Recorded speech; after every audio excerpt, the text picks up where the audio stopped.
Hello everyone, welcome back to Ninja Prep. This is Kapil Goyal, your educator and mentor for PG physics. तो आज से बिल्कुल नई series मैं स्टार्ट कर रहा हूं और इस सीरीज के अंदर मैं डिस्कस करूंगा पीवाईक्यूज, जितने भी एमएससी एंट्रेंस एग्जाम आने वाले, यानी कि Jamia Millia Islamia, Aligarh Muslim university, Punjab university, MDU Rohtak, Kurukshetra university, Rajasthan university, इसके अलावा जो बंगाल की यूनिवर्सिटीज है like presidency university, Kolkata university, Jadavpur university, तो इनके मेरे पास जितने भी पेपर हैं, ओडिशा सीपैट के पेपर हैं, तो उनके पीवाईक्यूज मैं आप लोगों के साथ डिस्कस करूंगा सो दैट आने वाले टाइम में, यानी कि जुलाई तक ये एग्जाम होने हैं, तो ये जो पीवाईक्यूज होंगे ये सभी यूनिवर्सिटीज में कॉमन से रहते हैं, मतलब ये पेपर है वो कॉमन से रहते हैं।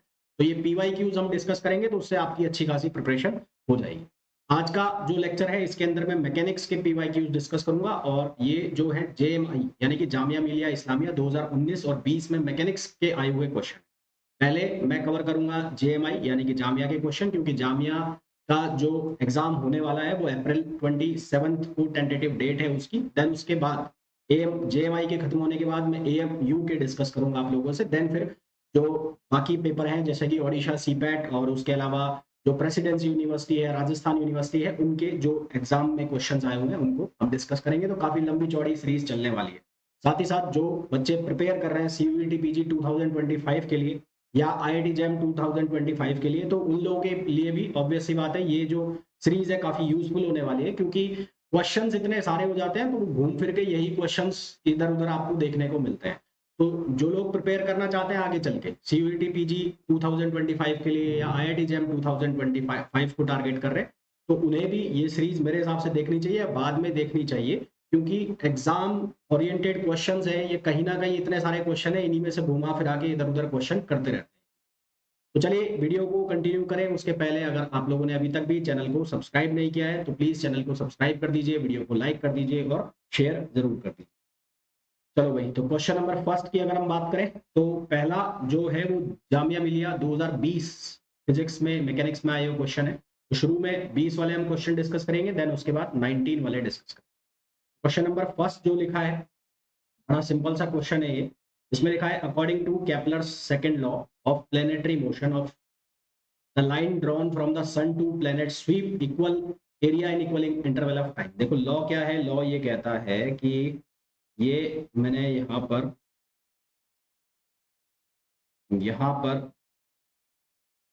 ये सन हो गया है ना, सन हो गया, सन को लिख दिया एस, और ये प्लेनेट जो है वो रिवॉल्व कर रहा है। तो ये प्लेनेट इक्वल एरिया स्वेप्ट करेगा equal interval of time, equal area swept करेगा इक्वल इंटरवल ऑफ टाइम में। यानी कि अगर ये एरिया A1 है और यहाँ का जो टाइम है T1, और ये एरिया A2 है और यहाँ का जो टाइम है T2 है, तो इसको हम लिखेंगे A1 upon T1 equals to A2 upon T2। That means कि DA अपॉन DT, जिसको हम एरियल वेलोसिटी भी कहते हैं, एरियल वेलोसिटी। तो ये जो एरियल वेलोसिटी है ये किसके बराबर होती है, कांस्टेंट के बराबर होती है। और ये किसके बेस पर हम लिखते हैं, ये हम लिखते हैं conservation of angular moment, conservation of angular, ठीक है। ये जो है ये हम किसके बेस पे लिखते हैं, conservation of angular moment. Correct answer जो है इसका कौन सा आ जाएगा, बी। अच्छा एक चीज और बता दूं, ये जो DA अपॉन DT है इसकी वैल्यू आती है J अपॉन 2 तो कई बार आपसे इस तरह से ये क्वेश्चन भी पूछा जा सकता है। तो इसका आंसर फिलहाल तो आ जाएगा बी, आंसर आ जाएगा। नेक्स्ट क्वेश्चन पे आइए। ये क्वेश्चन में थोड़ा सा करेक्शन है, यहाँ पर ये 81% गलत लिखा है, ये 81 टाइम्स हो, है ना, ये गलत थोड़ा सा यहाँ पर क्वेश्चन टाइपिंग एरर होगी या जो भी गलत छप गया हो। तो इसमें एग्जैक्ट क्वेश्चन है mass of earth is 81 times the mass of the moon. 81% से करके देखेंगे तो आंसर आएगा नहीं, मैंने कर भी लिया है इसलिए चेंज किया है मैंने। 81 टाइम्स है तो हमें गिवन है mass of earth is 81 times of mass of moon. The distance between the centres of the earth and the moon is, तो अगर मैं यहाँ पर मून बनाता हूँ और ये अर्थ बनाता हूँ और यहाँ मून, तो ये मून हो गया और ये अर्थ हो गया, तो ये अर्थ लिख दिया, यहाँ मैंने ई लिख दिया, ई, इसको लिख दिया ई से और इसको लिख दिया एम से, और इन दोनों के बीच की जो डिस्टेंस है वो डिस्टेंस आर मैं लिख देता हूँ। तो आर की वैल्यू हमें गिवन है 60 आर ई। आर ई का मतलब है radius of what is the centre of mass of the earth moon system from the centre of earth. तो अर्थ के सेंटर से इसका सेंटर ऑफ मास कहाँ हो, मान लो सेंटर ऑफ मास यहाँ है, तो लेट सपोज ये जो डिस्टेंस है ये है R1 और ये जो डिस्टेंस है ये है R2, ठीक है। तो हम टू बॉडी सिस्टम का जो सेंटर ऑफ मास का फॉर्मूला है वो यहाँ पर पुट करेंगे। For two body system, for two body system, two body system के केस में क्या होता है, यहाँ पर होता है M1R1, यानी कि यहाँ पर ME हो गया और ये हो जाएगा MMR2। तो ME अपॉन MM या MM अपॉन ME, तो ME अपॉन MM जो है उसकी वैल्यू हमें गिवन है 81 M। पहले तो मैंने लिख दिया 81 mm R1 और MM और R2, तो MM से MM कट गया, तो यहाँ पर क्या बचा 81 R1। अब हमें एक चीज और गिवन है R1 plus R2 equals to R, तो यहाँ से R2 की वैल्यू हम क्या लिख सकते हैं R माइनस R1, क्योंकि हमें R1 चाहिए तो इसलिए मैंने R में कन्वर्ट कर लिया R1 में, तो यहाँ से मैंने लिख दिया R माइनस R, इसको क्या लिख दिया R माइनस R1। इसको जब हम ट्रांसपोज करेंगे तो ये हो जाएगा 82 R1 इक्वल्स टू R, तो R1 की वैल्यू हो जाएगी R अपॉन 82। अब जो R की वैल्यू गिवन है हमें ये R, ये कितना है 60 RE, तो ये हो गया 60 RE, RE का मतलब हो गया 6400 और अपॉन 82। इसको जब आप सॉल्व करोगे तो यहाँ से आंसर आएगा 4682 किलोमीटर, 4682 किलोमीटर, यानी कि ऑप्शन ए इसका करेक्ट आंसर हो जाएगा। ये इसमें करेक्शन कर लेना है ना, यहाँ पर 81 टाइम्स आएगा। अब कई बच्चों को ये लगेगा कि सर एग्जाम में आया होगा तो फिर तो गलत हो गया होगा। हाँ, ऑब्वियस सी बात है, गलत हो गया होगा, यहाँ इसके बोनस मार्क्स मिले, क्योंकि 81% से करके देखोगे तो आंसर मैच करेगा ही नहीं। नेक्स्ट क्वेश्चन पे आ जाओ। नेक्स्ट क्वेश्चन में हमें बोला है बलास्टिक पेंडुलम इज, अच्छा ये क्वेश्चन कुछ इस तरह से है कि एक पेंडुलम है और उस पेंडुलम का मास आपको गिवन है कैपिटल M। एक बंदूक की गोली आ रही है, बुलेट आ रही है, बुलेट, उस बुलेट का मास है स्मॉल m और उसकी जो वेलोसिटी है u। तो ये बुलेट इसमें जाके धंसेगी और इसमें जाके जब ये डिसलोज हो जाएगी तो ये पूरा सिस्टम जाएगा ऊपर। तो अब ये पूरा सिस्टम जो है, एक तो इसके अंदर बुलेट है और ये हो गया, तो टोटल मास हो गया m प्लस। तो अब यहाँ पर आप लगा लो कंजर्वेशन ऑफ मोमेंटम, तो conservation of momentum, conservation of momentum, तो कंजर्वेशन ऑफ मोमेंटम आप लगाओगे तो इनिशियल मोमेंटम कितना हो गया m और u, क्योंकि ब्लॉक जो है ये वाला इसका तो मास वेलोसिटी 0 है, mu इक्वल्स टू बाद का कितना हो गया, वो हो गया capital M plus small m into v। तो यहाँ से आपको v की वैल्यू मिल जाएगी और v की वैल्यू हो गई mu on capital M plus small m। तो ये हो गई इक्वेशन नंबर फर्स्ट। अब हम लगाएंगे कंजर्वेशन ऑफ एनर्जी, है ना, energy conservation, energy conservation. Energy conservation जब आप लगाओगे तो यहाँ पर कौन सी एनर्जी है, यहाँ पर है काइनेटिक एनर्जी। जब ये इसमें मिल गया तो ये मिल गया तो कौन सी एनर्जी हो गई, काइनेटिक एनर्जी। और काइनेटिक एनर्जी किसके बराबर हो गई, यहीं पे देख लो आप, तो यहाँ हो गई half m plus small m v square, इधर बात कर रहे हैं। और जो यहाँ पर पोटेंशियल एनर्जी हो जाएगी, यहाँ पर यहाँ से यहाँ आने में पोटेंशियल एनर्जी जो हो गई वो कितनी हो गई, m प्लस स्मॉल m और gh। तो काइनेटिक एनर्जी और पोटेंशियल एनर्जी तो लगाओ यहाँ पर, तो ये क्या बनेगा, इनिशियल एनर्जी तो दोनों ही जीरो होगी, है ना।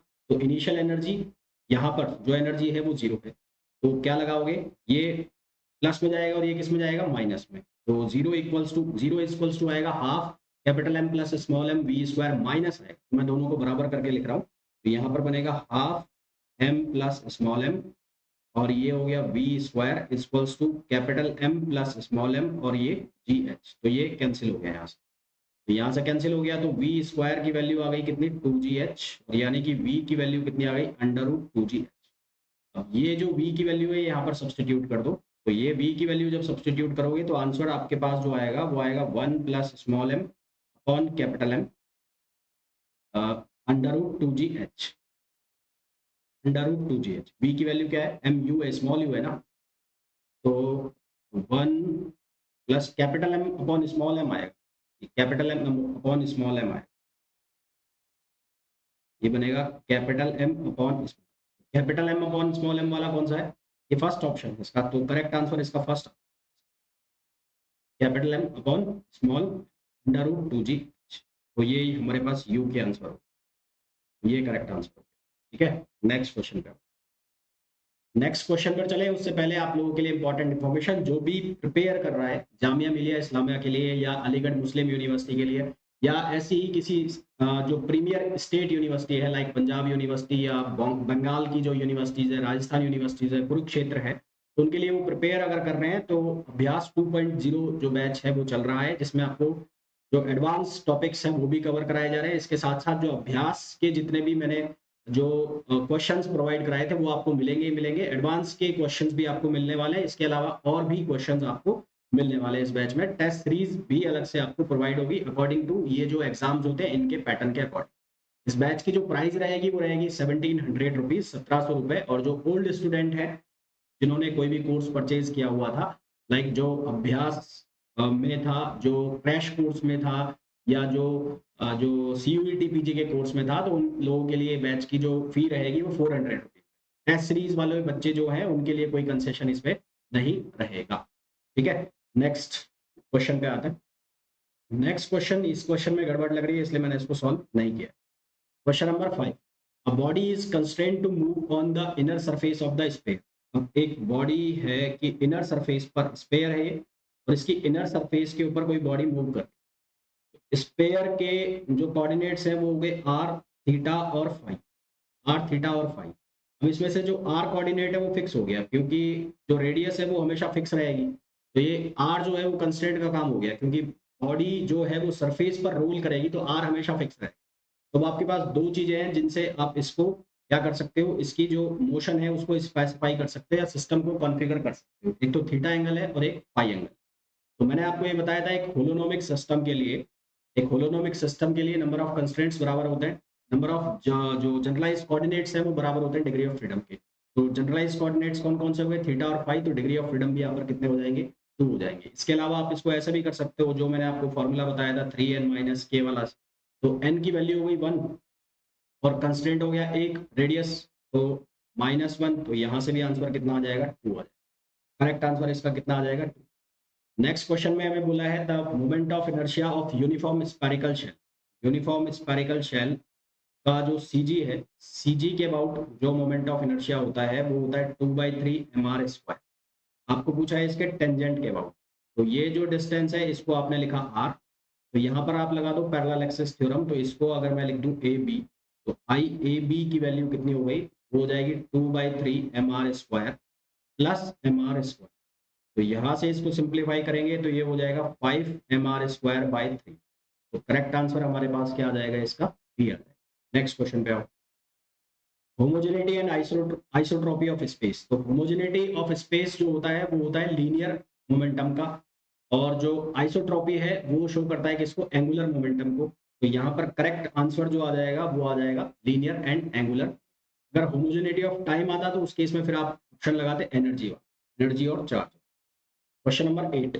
अब ये एडवांस मैकेनिक्स का क्वेश्चन है। इस क्वेश्चन में गड़बड़ है थोड़ी सी। गड़बड़ क्या है, यहाँ पर लिखा हुआ है हाफ ml² थीटा स्क्वायर लिखा हुआ है, थीटा स्क्वायर नहीं, थीटा डॉट है।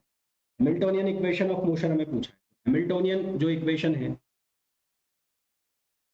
हैमिल्टोनियन, तो हैमिल्टोनियन इक्वेशन किस तरह से लिखी जाती है, वो लिखी जाती है -pi डॉट। डॉट का मतलब है कि मोमेंटम का टाइम के रेस्पेक्ट में डिफरेंशिएशन हो रहा है, equals to del H upon del q i. Del q i, q generalize coordinate है, एच का मतलब है हैमिल्टोनियन। और यहाँ पर फिर दूसरा क्यू आई डॉट की वैल्यू होती है del H upon del p i, del H upon del p i, q i dot. अब यहाँ पर ये लैग्रेंजियन के फॉर्म में दिया हुआ है, तो लैग्रेंजियन के फॉर्म में आप जो इक्वेशन ऑफ मोशन है उनको किस तरह से लिख सकते हैं, उसको आप लिख सकते हैं कि P theta, P theta dot, यहाँ थीटा में दिया हुआ है ना इसलिए पी थीटा डॉट लिख रहा हूँ। इसको आप लिख सकते हैं del L upon del theta.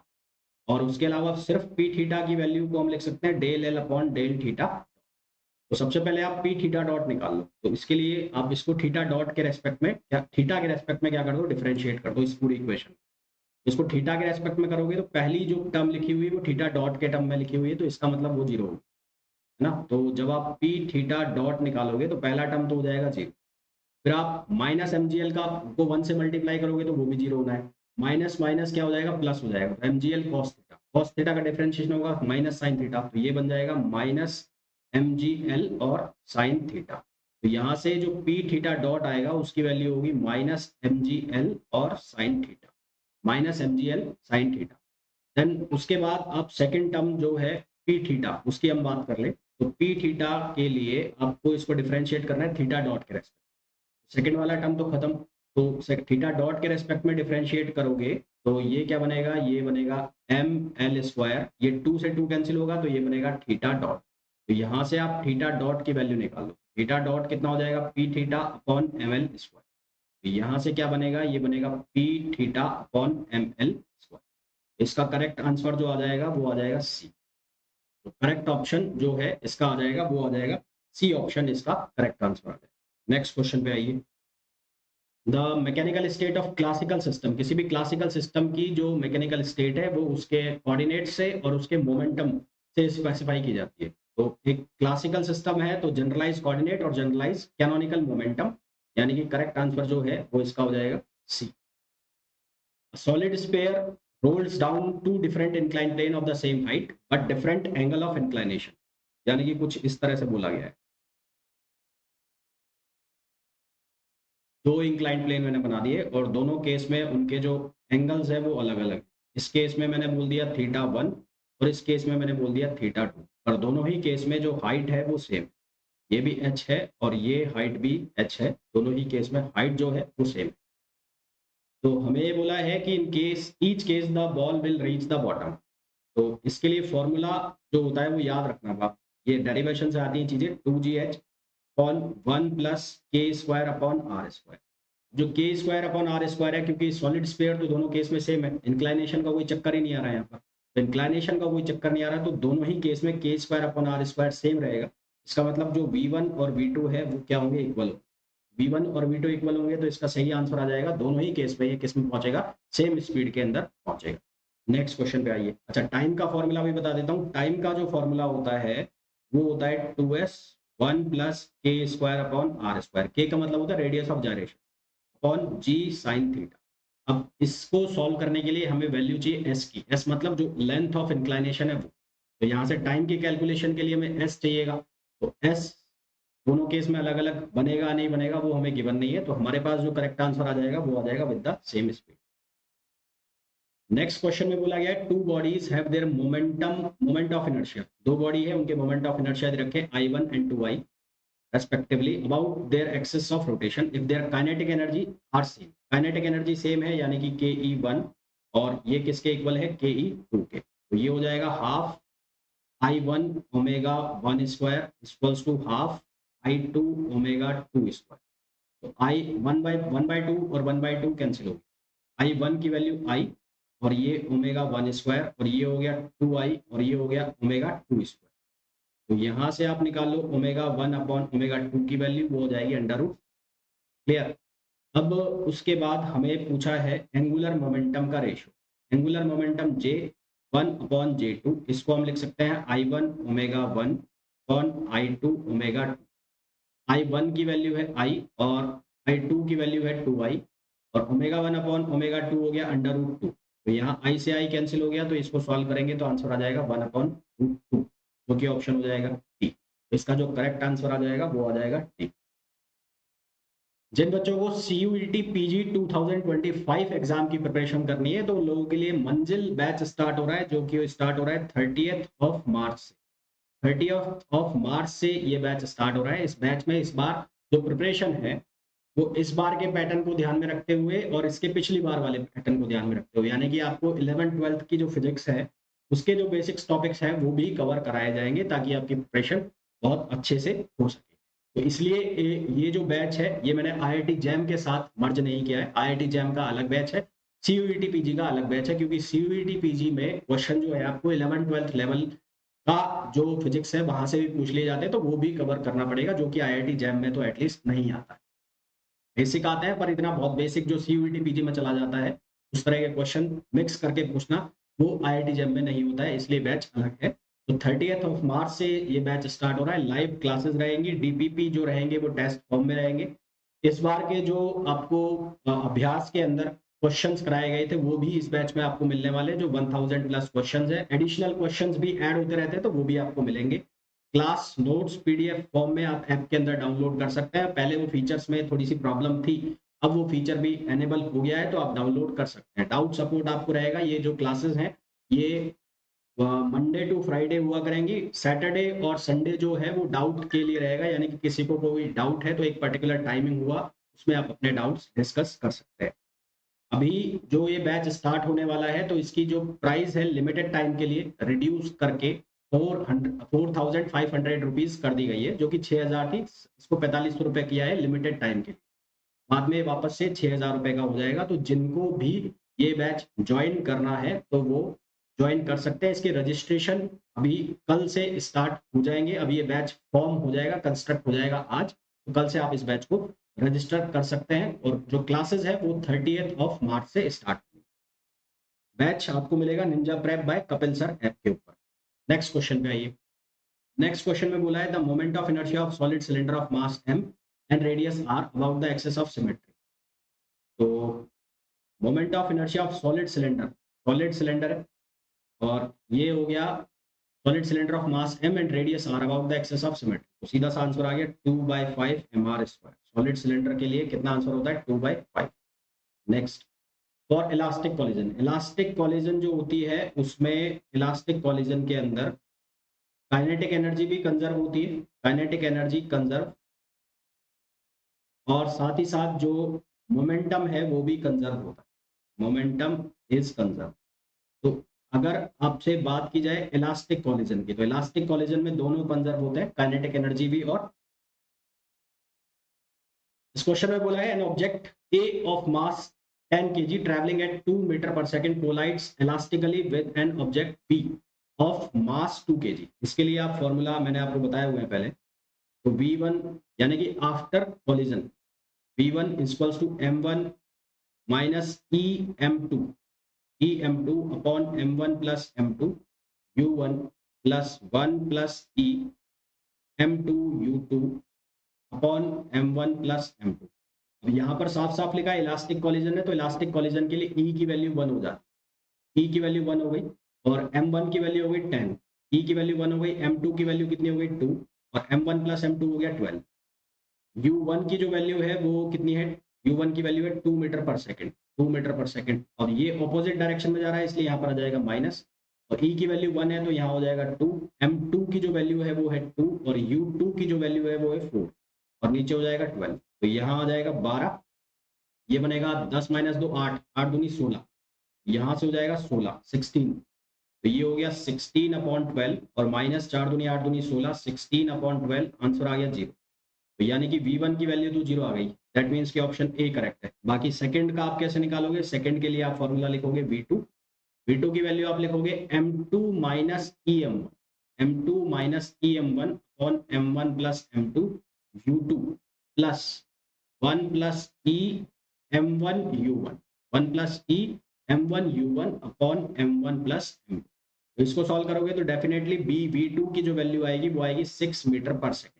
यहाँ पर E की वैल्यू 1 हो जाएगी, इलास्टिक है ना, तो इसका जो करेक्ट आंसर आ जाएगा वो आ जाएगा ए। नेक्स्ट क्वेश्चन पे आइए। वेलोसिटी ऑफ जियो स्टेशनरी जो सैटेलाइट होता है उसकी स्पीड सेम वही स्पीड होती है जो अर्थ की स्पीड होती है, इसलिए दोनों की जो रिलेटिव वेलोसिटी है वो कितनी आ जाती है 0 ना। तो रिलेटिव वेलोसिटी जो है वो कितनी हो जाएगी, 0 हो जाएगी, क्योंकि जो जियो स्टेशनरी सैटेलाइट है वो सेम उसी स्पीड से घूमता है जिस स्पीड से अर्थ घूम रही है। इसका जो करेक्ट आंसर हो जाएगा वो हो जाएगा बी। एस्केप वेलोसिटी का जो फॉर्मूला होता है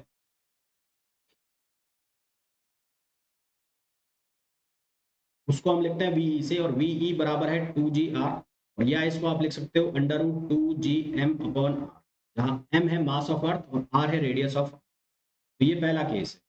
सेकंड केस में हमें क्या बोला है कि जो किसी प्लेनेट के लिए अगर बात हो रही है तो उसका मास भी डबल कर दे और रेडियस भी डबल कर दे। तो ये बनेगा 2m और ये बनेगा 2r, तो 2 से 2 कैंसिल हो जाएगा, इसका मतलब फॉर्मूला तो सेम रह गया। और फॉर्मूला सेम रह गया दैट मीन्स कि आंसर भी जो सेम रह जाएगा, यानी कि 11.2 किलोमीटर पर second. 17 the number of degree of freedom rigid rotating body के लिए हमें number of degree of freedom बताना है। तो रिजिड रोटेटिंग बॉडी, तो कोई रिजिड बॉडी है, उसका यदि एक पॉइंट फिक्स कर दिया जाए, है ना, एक पॉइंट यदि उसका फिक्स कर दिया जाए तो उसकी जो डिग्री ऑफ फ्रीडम है वो कितनी हो जाती है, वो हो जाती है कितनी, 3।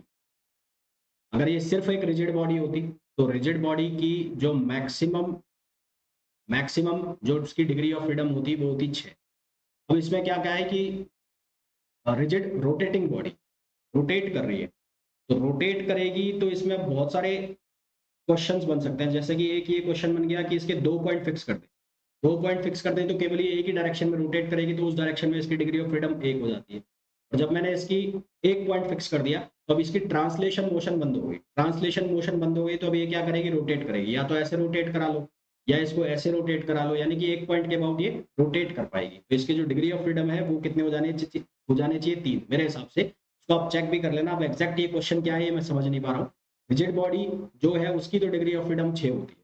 अब रोटेटिंग का मतलब तो मेरे को यही समझ में आ रहा है कि इसका 1 पॉइंट फिक्स कर दिया, तो 1 पॉइंट फिक्स कर दिया तो आंसर इसका 3 बनना चाहिए। 2 पॉइंट फिक्स कर दें तो इसकी डिग्री ऑफ फ्रीडम 1 हो जाती है। अब 2 पॉइंट वाला तो सीन है नहीं। अब 3 भी है और 6 भी है। अब एग्जैक्ट आंसर इसका क्या है वो चेक करना पड़ेगा। और अगर रिजिड रोटेटिंग बॉडी है, रोटेटिंग बॉडी से मेरे को ये समझ में आता है कि उसका 1 पॉइंट फिक्स किया हुआ। क्वेश्चन नंबर 18 में बोला है यूनिफॉर्म सर्कुलर मोशन। तो यूनिफॉर्म सर्कुलर मोशन में क्या होगा? देखो, वेलोसिटी का मैग्नीट्यूड तो सेम रहेगा। यहाँ पर भी v है, यहाँ पर भी v है, यहाँ पर भी v है, हर जगह v है। और इसकी डायरेक्शन क्या हो रही है? चेंज हो रही है। तो वेलोसिटी की डायरेक्शन चेंज हो रही है, magnitude same. Direction change but magnitude same. Magnitude same. Magnitude इसका क्या है? सेम। सिमिलरली एक्सेलरेशन जो है वो भी लगातार क्या हो रहा है? चेंज हो रहा है, क्योंकि टेंजेंशियल एक्सेलरेशन अपनी वैल्यू को चेंज कर। तो ए टी वो भी क्या हो रहा है? चेंज हो रहा है। तो दोनों ही चेंज हो रहा है, वेलोसिटी और एक्सेलरेशन दोनों अपनी वैल्यू को क्या कर रहे हैं? चेंज कर रहे हैं। इसका जो करेक्ट आंसर आ जाएगा वो आ जाएगा सी। जो बच्चे आईआईटी जैम 2025 की बैच के लिए प्रिपरेशन करना चाहते हैं, तो लक्ष्य बैच उनके लिए स्टार्ट हो रहा है। ये स्टार्ट हो रहा है 28 ऑफ मार्च से। और ये जो है सीयूईटी पीजी के बैच से अलग रहेगा। मैं आपको क्लियर कट ये बता दूं, सीयूईटी पीजी में बहुत फाउंडेशन लेवल से आपकी प्रिपरेशन होगी, जबकि इसमें ये मान के प्रिपरेशन होगी कि आपको 11th-12th की बेसिक चीजें पता है। ये जो बैच है, इस बैच की जो प्राइस है वो 7000 है, जिसको कि लिमिटेड टाइम के लिए रिड्यूस करके 5500 रुपए कर दिया गया है। तो अगर आपको ये बैच ज्वाइन करना है तो ये बैच भी कल से जो है कंस्ट्रक्ट हो जाएगा, यानी कि इसके रजिस्ट्रेशन ओपन हो जाएंगे। तो जिन भी लोगों को प्रिपरेशन करनी है एमएससी एंट्रेंस की, सीयूईटी पीजी एग्जाम की, आईआईटी जैम एग्जाम की, तो वो डाउनलोड कर सकते हैं Ninja prep app by Kapil sir. और एमएससी फिजिक्स वाला जो बैच है वो अभी ओपन है, वो ऑलरेडी स्टार्ट है, तो उसको आप ज्वाइन कर सकते हैं। बाकी सीयूईटी पीजी और आईआईटी जैम के जो बैच है वो कल कंस्ट्रक्ट हो जाएंगे, आज शाम तक कंस्ट्रक्ट हो जाएंगे, तो उन्हें आप ज्वाइन कर सकते हैं कल से। तो इस वीडियो में इतना ही। नेक्स्ट वीडियो के अंदर हम बाकी 2 पेपर और मैकेनिक्स के डिस्कस करेंगे। तो 3 जो वीडियोस है उसके अंदर हम मैकेनिक्स के पेपर डिस्कस करेंगे, देन उसके बाद हम कोई नया सब्जेक्ट स्टार्ट करेंगे। तो होपफुली ये वीडियो आप लोगों के लिए यूजफुल होगा। और अगर आपने अभी तक भी वीडियो को लाइक नहीं किया है तो प्लीज वीडियो को लाइक कर दीजिए, चैनल को सब्सक्राइब कर दीजिए और शेयर कर दीजिए।